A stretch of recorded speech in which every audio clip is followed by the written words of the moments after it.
Hi friends, welcome back to my channel. ఈరోజు మా వారు మార్కెట్కి వెళ్ళారండి. అక్కడ కొత్తగా ఉసిరికాయలు కనిపించాయంట. ఓ పావు కిలో తీసుకొచ్చారు. ఇవి ఏం చేద్దామా, కొంచెమే ఉన్నాయి అనుకుంటా ఉంటే మా పిల్లలు రోటి పచ్చడి చేద్దామన్నారు. ఓకే అని నేను ఇలా రోటి పచ్చడి చేస్తున్నానండి. ఈ రోటి పచ్చడి చాలా బాగుంది. మీరు ఒకసారి ట్రై చేయని వాళ్ళైతే ట్రై చేయండి. ఎలా ఉందో నాకు కామెంట్ చేయండి.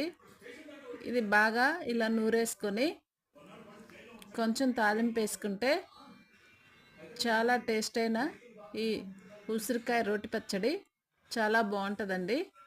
మీరందరూ లైక్ చేయండి, షేర్ చేయండి, సబ్స్క్రైబ్ చేయండి. Thank you for watching.